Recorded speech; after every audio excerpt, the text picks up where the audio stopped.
Ừ, bao nhiêu rồi? Bức xếp phun bọt đấy đấy. Đấy. Chuyện cho gì nào? Bò sang đây mấy bố. Bò sang đây.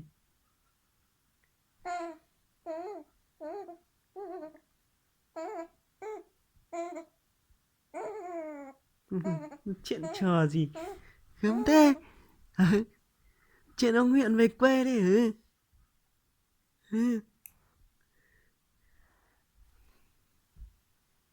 Đấy, bò sang đây đấy. Này, chuẩn bị bò sang đây nào.